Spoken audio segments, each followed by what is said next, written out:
Hello दोस्तों, स्वागत है आपको अपने YouTube channel technical knowledge officer में। आज के इस वीडियो में हम लोग ग्रामीण चिकित्सक परीक्षा 2024 के बहुत ही महत्वपूर्ण प्रश्न को करने वाले हैं। यह वीडियो आपके एग्जाम के लिए बहुत ही हेल्पफुल होने वाला है, इसीलिए वीडियो के अंत तक जरूर से बने रहिएगा। आज के इस मॉडल पेपर में आपको ऑब्जेक्टिव प्रश्न, अति लघु उत्तरीय प्रश्न, लघु उत्तरीय प्रश्न, दीर्घ उत्तरीय प्रश्न, इन सभी तरह के प्रश्न आपको आज के इस मॉडल पेपर में देखने को मिलेंगे, इसलिए वीडियो के अंत तक जरूर से बने रहिएगा। यह पाठ्यक्रम कोड 451 का प्रश्न है। यह पाठ्यक्रम कोड 451 का है। यह मॉडल पेपर 13 है। यह मॉडल पेपर 13 है। यदि आप model paper 12, model paper 11, model paper 10 और उसके पहले वाले मॉडल पेपर को नहीं देखे हैं तो इस वीडियो को देखने के बाद आप देख सकते हैं। तो चलिए आज के इस वीडियो को हम लोग शुरू करते हैं। तो चलिए आज के हम अपने फर्स्ट क्वेश्चन की ओर बढ़ते हैं। आज का पहला क्वेश्चन है हमारा, रोगी को रक्त लेते समय डैश का प्रयोग किया जाना चाहिए। रोगी को रक्त लेते समय डैश का प्रयोग किया जाना चाहिए। आपको बतलाना है कि रोगी को रक्त लेते समय किसका प्रयोग किया जाना चाहिए। रोगी को रक्त लेते समय किसका प्रयोग किया जाना चाहिए। यदि इस क्वेश्चन का आंसर यदि आपको मालूम है तो जल्दी से अपने आंसर को पहले आप कमेंट बॉक्स में बतलाइए, जिससे आपको पता चले आपका कितना सही हो रहा है, आपकी तैयारी किस प्रकार की है। तो चलिए इस क्वेश्चन के आंसर को देख लेते हैं। रोगी को रक्त लेते समय दस्तानों का प्रयोग किया जाना चाहिए। रोगी को रक्त लेते समय दस्तानों का प्रयोग किया जाना चाहिए। चलिए हम नेक्स्ट क्वेश्चन की ओर बढ़ते हैं। समुदाय में डैश के निवारण के लिए सक्रिय प्रतिरक्षण का प्रयोग किया जाता है। समुदाय में डैश के निवारण के लिए सक्रिय प्रतिरक्षण का प्रयोग किया जाता है। आपको बतलाना है कि समुदाय में किसके निवारण के लिए सक्रिय प्रतिरक्षण का प्रयोग किया जाता है। समुदाय में किसके निवारण के लिए सक्रिय प्रतिरक्षण का प्रयोग किया जाता है। देखिए पहले आप मतलब अपने आंसर को कमेंट बॉक्स में बतलाइए। पहले आप बतलाते रहिए, फिर हम अपने आंसर को बतलाएंगे, जिससे कि मतलब आप अपने आंसर को लिखते रहिएगा तो आपका जो मतलब पता चलेगा कि आपका तैयारी किस प्रकार का है और आपका कितना सही हो रहा है। पहले आप कमेंट बॉक्स में लिखिए, समुदाय में डैश के निवारण के लिए सक्रिय प्रतिरक्षण का प्रयोग किया जाता है। चलिए अब हम इस क्वेश्चन के आंसर को देख लेते हैं।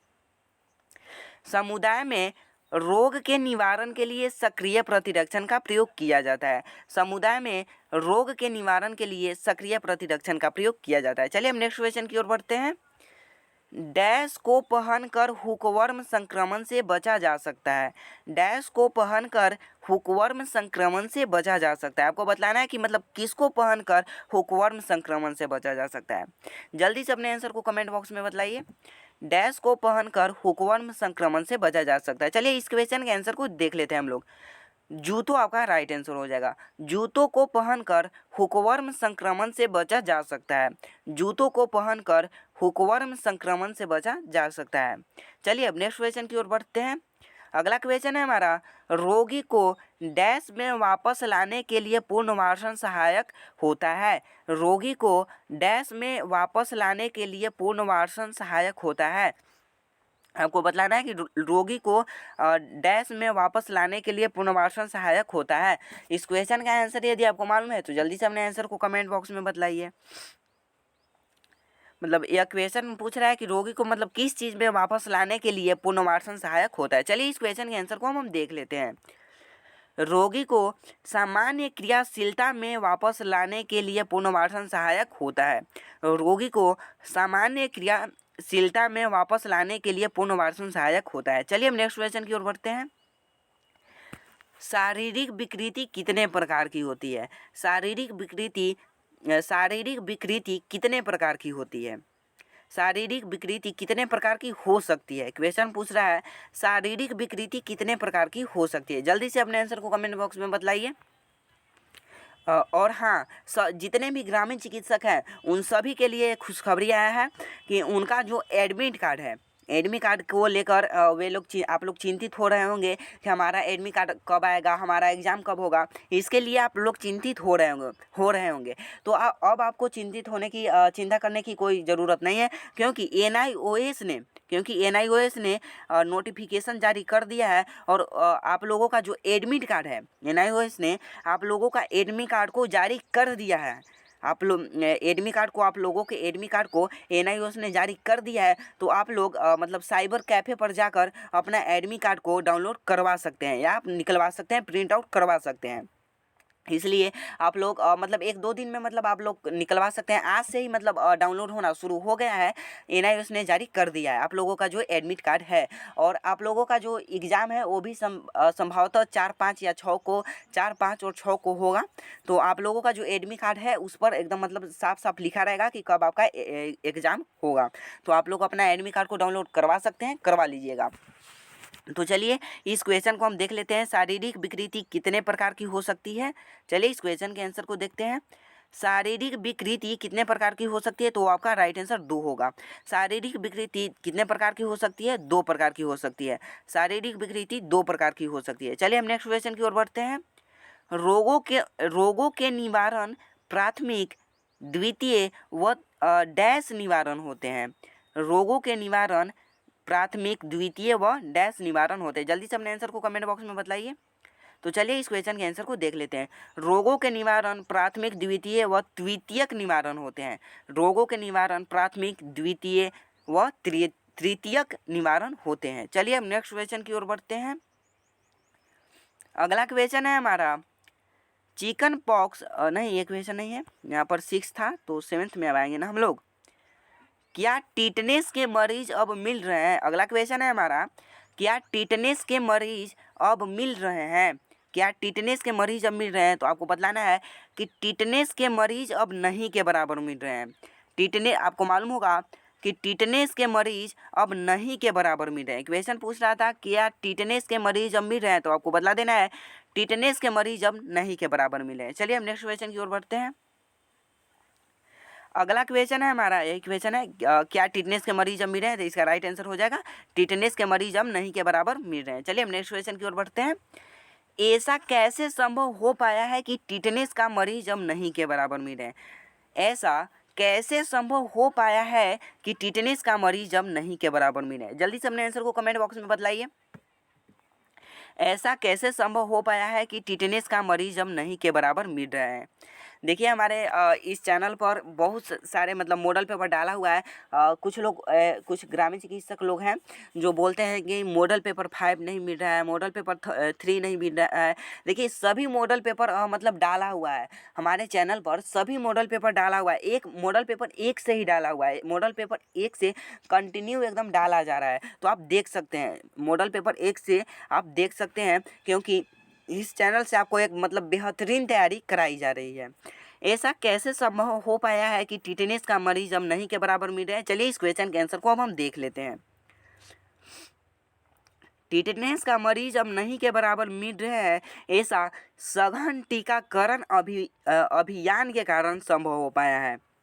ऐसा सघन टीकाकरण अभियान के कारण संभव हो पाया। क्वेश्चन पूछ रहा था आपका, ऐसा कैसे संभव हो पाया है कि टिटनेस का मरीज अब नहीं के बराबर मिल रहे हैं? क्वेश्चन पूछ रहा था ऐसा कैसे संभव हो पाया है कि टिटनेस का मरीज अब नहीं के बराबर मिल रहे हैं? तो आपका राइट आंसर हो जाएगा टिटनेस का मरीज अब नहीं के बराबर मिल रहे हैं, ऐसा सघन टीकाकरण अभियान के कारण संभव हो पाया है। टिटनेस का मरीज अब नहीं के बराबर मिल रहे हैं, ऐसा सघन टीकाकरण अभियान के कारण संभव हो पाया। चलिए हम नेक्स्ट क्वेश्चन की ओर बढ़ते हैं। अगला क्वेश्चन है हमारा, माँ के दूध से बच्चे में रोग प्रतिरोधक क्षमता बढ़ती है। माँ के दूध से बच्चे में रोग प्रतिरोधक क्षमता बढ़ती है, मतलब कि यह क्वेश्चन आपसे पूछ रहा है कि माँ के दूध से बच्चे में रोग प्रतिरोधक क्षमता बढ़ती है। आपको बतलाना है कि यह जो लिखा हुआ है यह सही लिखा हुआ है या गलत लिखा हुआ है। आपको बतलाना है कि यह जो लिखा हुआ है यह सही लिखा हुआ है या गलत लिखा हुआ है। माँ के दूध से बच्चे में रोग प्रतिरोधक क्षमता बढ़ती है। जल्दी से अपने आंसर को कमेंट बॉक्स में बतलाइए। तो चलिए इस क्वेश्चन के आंसर को हम देख लेते हैं। माँ के दूध से बच्चे में रोग प्रतिरोधक क्षमता बढ़ती है, बिल्कुल सही लिखा हुआ है, यह बिल्कुल सही लिखा हुआ है, क्योंकि माँ के दूध से बच्चे में रोग प्रतिरोधक क्षमता बढ़ती है, बिल्कुल सही लिखा हुआ है। चलिए हम नेक्स्ट क्वेश्चन की ओर बढ़ते हैं। अगला क्वेश्चन है हमारा, शरीर में पानी और इलेक्ट्रोलाइट की कमी से व्यक्ति में कौन कौन से लक्षण प्रकट होते हैं? शरीर में पानी और इलेक्ट्रोलाइट की कमी से व्यक्ति में कौन कौन से लक्षण प्रकट होते हैं? शरीर में पानी और इलेक्ट्रोलाइट की कमी से व्यक्ति में कौन कौन से लक्षण प्रकट होते हैं? शरीर में पानी और इलेक्ट्रोलाइट की कमी से व्यक्ति में कौन कौन से लक्षण प्रकट होते हैं? जल्दी से अपने आंसर को कमेंट बॉक्स में बताइए। यदि इस क्वेश्चन का आंसर आपको मालूम है तो जल्दी से अपने आंसर को बताइए। चलिए इस क्वेश्चन के आंसर को हम देख लेते हैं। क्वेश्चन पूछ रहा था शरीर में पानी और इलेक्ट्रोलाइट की कमी से व्यक्ति में कौन कौन से लक्षण प्रकट होते हैं? तो मुंह सूखना, प्यास ज़्यादा लगना। क्वेश्चन पूछ रहा था शरीर में पानी और इलेक्ट्रोलाइट की कमी से व्यक्ति में कौन कौन से लक्षण होते हैं?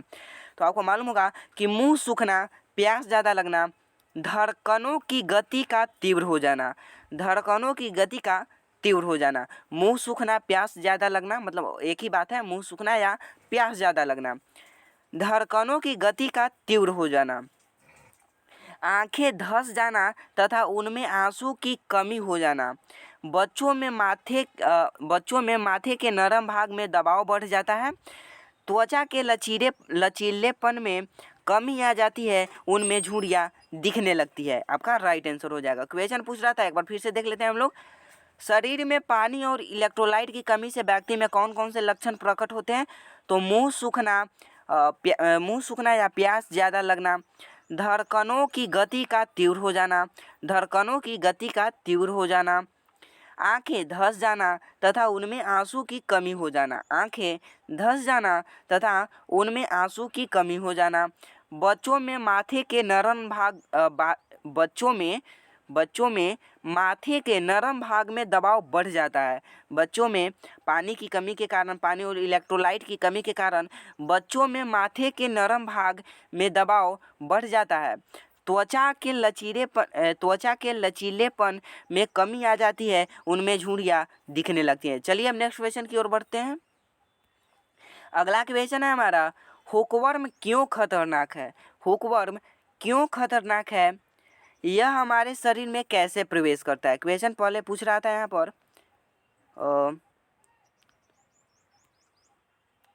शरीर में पानी और इलेक्ट्रोलाइट की कमी से ये जो क्वेश्चन था ये 16 था। ये क्वेश्चन लग रहा है कि मतलब पहले आ गया। चलिए कोई बात नहीं। यहाँ पर अभी क्वेश्चन पूछ रहा है, हुकवर्म क्यों खतरनाक है? यह हमारे शरीर में कैसे प्रवेश करता है? हुकवर्म क्यों खतरनाक है? यह हमारे शरीर में कैसे प्रवेश करता है? इस क्वेश्चन का आंसर यदि मालूम है तो जल्दी से अपने आंसर को बताइए। हुकवर्म क्यों खतरनाक है? यह हमारे शरीर में कैसे प्रवेश करता है? चलिए इस क्वेश्चन के आंसर को देख लेते हैं हम लोग। नंगे पैर चलने के कारण यह हमारे तलवों के रास्ते हमारे शरीर में प्रवेश कर रक्ताल्पता उत्पन्न कर देता है, जो गर्भवती महिलाओं में बहुत घातक होता है। नंगे पैर चलने के कारण यह हमारे तलवों के रास्ते हमारे शरीर में प्रवेश कर जाता है। क्वेश्चन में ऐसे पूछ देगा, मान लीजिए कि हुकवर्म क्यों खतरनाक है। क्वेश्चन में ये नहीं पूछेगा हुकवर्म क्यों खतरनाक है, खाली मतलब क्वेश्चन में ऐसा पूछेगा, हुकवर्म हमारे शरीर में कैसे प्रवेश करता है? हुकवर्म हमारे शरीर में कैसे प्रवेश करता है? तो आपको बतला देना है, यहाँ उसका आंसर यहाँ से हो जाएगा, नंगे पैर चलने के कारण यह हमारे तलवों के रास्ते हमारे शरीर में प्रवेश करता है। हुकवर्म हमारे शरीर में कैसे प्रवेश करता है? नंगे पैर चलने के कारण यह हमारे तलवों के रास्ते हमारे शरीर में प्रवेश करता है। और परंतु यहाँ पर क्वेश्चन में पूछ रहा था हुकवर्म क्यों खतरनाक है, यह हमारे शरीर में कैसे प्रवेश करता है? तो आपका राइट आंसर हो जाएगा, नंगे पैर चलने के कारण यह हमारे तलवों के रास्ते हमारे शरीर में प्रवेश कर रक्ताल्पता उत्पन्न कर देता है, जो गर्भवती महिलाओं में बहुत घातक होता है। इसलिए आपका राइट आंसर यही हो जाएगा। इसका आप स्क्रीनशॉट भी ले सकते हैं। चलिए अब नेक्स्ट क्वेश्चन की ओर बढ़ते हैं। गाउन का प्रयोग कब तथा क्यों करना चाहिए? गाउन का प्रयोग कब तथा क्यों करना चाहिए? जल्दी से अपने आंसर को पहले बतलाइए, जल्दी से अपने आंसर को कमेंट बॉक्स में बतलाइए। गाउन का प्रयोग कब तथा क्यों करना चाहिए? यदि अभी तक आप हमारे इस वीडियो को लाइक नहीं किए हैं, चैनल को सब्सक्राइब नहीं किए हैं, तो जल्दी से वीडियो को लाइक करके चैनल को सब्सक्राइब कर दीजिए, जिससे कि हमारी सभी वीडियो आप तक पहुँच सके। गाउन का प्रयोग कब तथा क्यों करना चाहिए? चलिए इस क्वेश्चन के आंसर को देख लेते हैं हम लोग। स्टरलाइज्ड गाउन का प्रयोग ऑपरेशन तथा अन्य उपचार आदि के समय अवश्य करना चाहिए ताकि संक्रमण स्वास्थ्य कर्मियों के हाथों रोगी तक न चला जाए।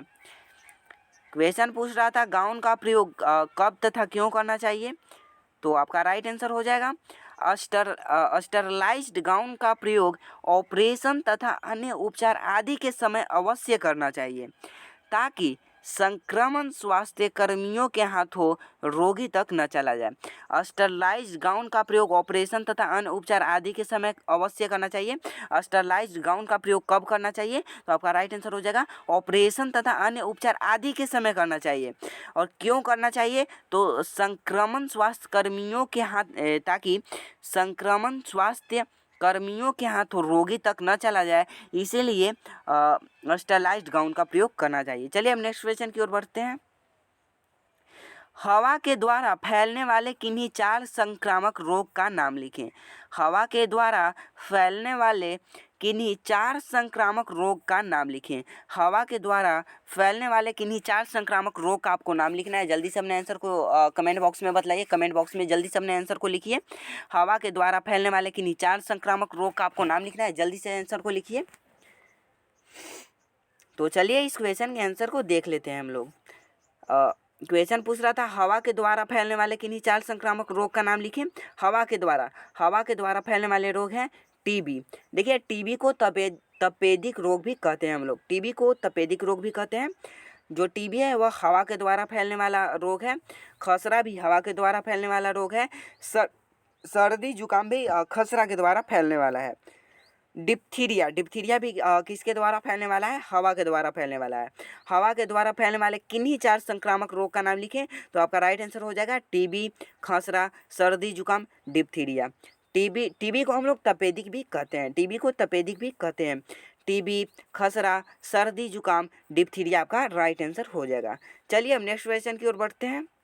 अगला क्वेश्चन है हमारा मच्छर मक्खियों से फैलने वाले किन्हीं 4 रोग का नाम लिखें। मच्छर मक्खियों से फैलने वाले किन्हीं 4 रोग का नाम लिखें। मच्छर मक्खियों से फैलने वाले 4 रोग का नाम है डेंगू, फाइलेरिया, मलेरिया, डायरिया आपका राइट आंसर हो जाएगा। क्वेश्चन पूछ रहा था मच्छर मक्खियों से फैलने वाले किन्हीं 4 रोग का नाम लिखे। डेंगू, फाइलेरिया, मलेरिया, डायरिया आपका राइट आंसर हो जाएगा। डेंगू, फाइलेरिया, मलेरिया, डायरिया आपका राइट आंसर हो जाएगा। चलिए हम नेक्स्ट क्वेश्चन की ओर बढ़ते हैं। अगला क्वेश्चन है हमारा चिकन पॉक्स किस वायरस के कारण होता है। चिकन पॉक्स किस वायरस के कारण होता है, जल्दी से अपने आंसर को बतलाइए।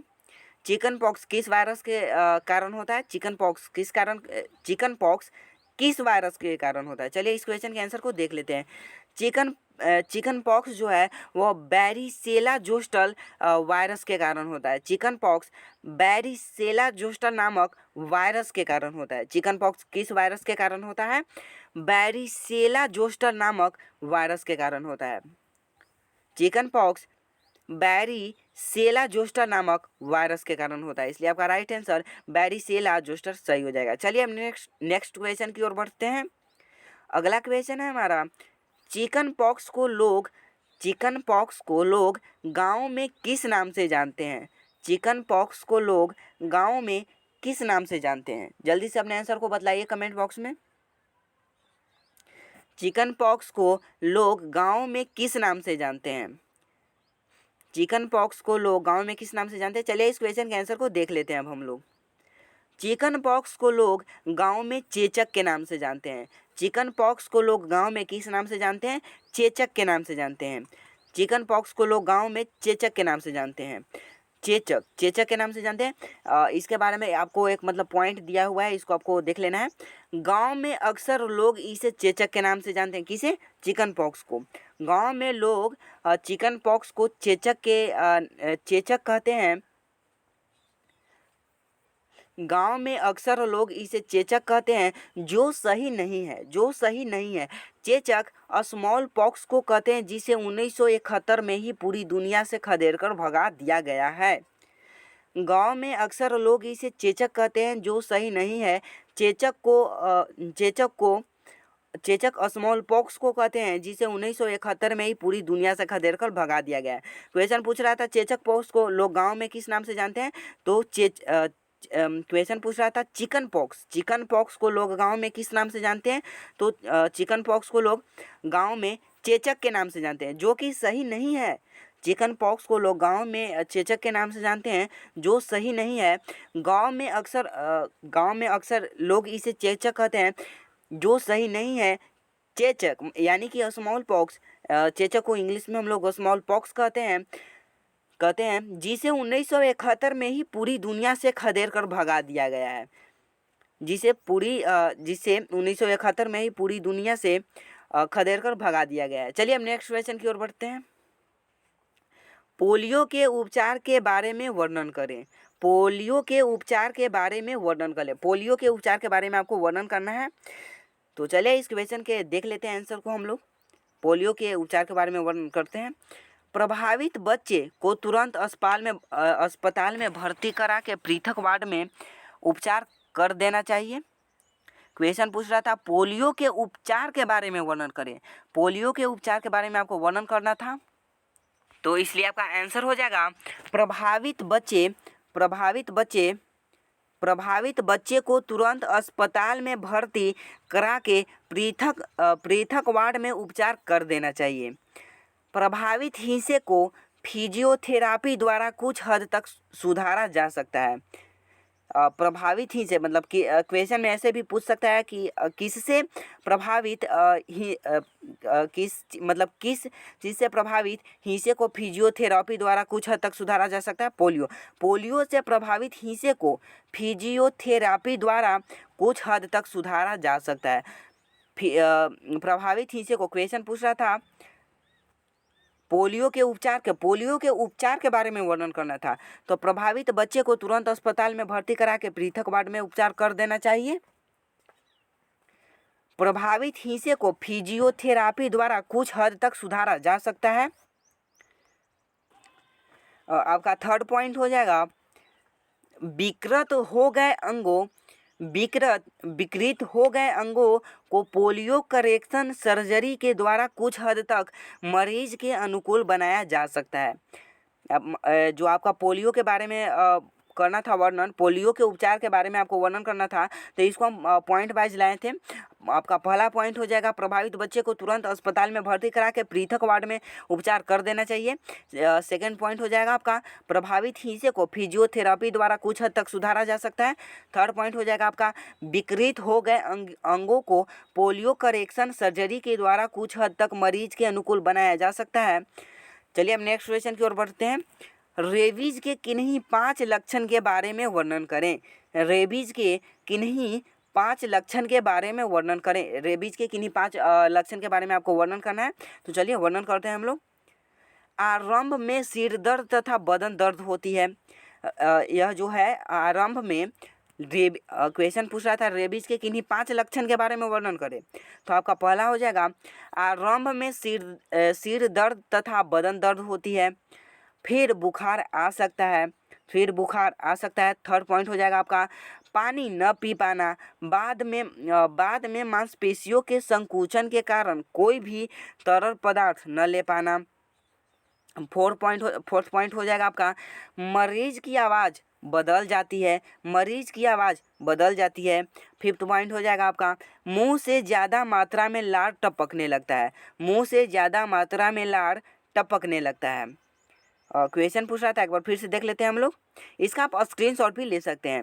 रेबीज के किन्हीं 5 लक्षण के बारे में वर्णन करें, तो आपका पहला पॉइंट हो जाएगा 5 पॉइंट को वर्णन करना था। तो आरंभ में सिर दर्द तथा बदन दर्द होती है। फिर बुखार आ सकता है। पानी न पी पाना। बाद में मांसपेशियों के संकुचन के कारण कोई भी तरल पदार्थ न ले पाना। मरीज की आवाज़ बदल जाती है। तथा आपका लास्ट पॉइंट हो जाएगा मुँह से ज़्यादा मात्रा में लार टपकने लगता है। चलिए अब नेक्स्ट क्वेश्चन की ओर बढ़ते हैं। टिटनेस को किस इंजेक्शन के द्वारा बहुत हद तक रोका जा सकता है। चलिए इस क्वेश्चन के आंसर को देख लेते हैं। टिटनेस टॉक्साइड के इंजेक्शन के द्वारा हम टिटनेस को बहुत हद तक रोक सकते हैं। टिटनेस टॉक्साइड के इंजेक्शन के द्वारा हम टिटनेस को बहुत हद तक रोक सकते हैं। क्वेश्चन पूछ रहा था टिटनेस को किस इंजेक्शन के द्वारा बहुत हद तक रोका जा सकता है, रोक सकते हैं। टिटनेस टॉक्साइड के इंजेक्शन के द्वारा हम टिटनेस को बहुत हद तक रोक सकते हैं। टिटनेस टॉक्साइड के इंजेक्शन के द्वारा हम टिटनेस को बहुत हद तक रोक सकते हैं। चलिए अब नेक्स्ट क्वेश्चन की ओर बढ़ते हैं। क्या टिटनेस के मरीज अब मिल रहे हैं? तो हम पहले पिछले क्वेश्चन में कर चुके हैं। तो क्या टिटनेस के मरीज अब मिल रहे हैं? टिटनेस के मरीज अब नहीं के बराबर मिल रहे हैं, आपका राइट आंसर हो जाएगा। तो चलिए आज के लिए बस इतना ही। मिलते हैं अब नेक्स्ट वीडियो में। उम्मीद है कि यह वीडियो आपको बहुत अच्छी लगी होगी।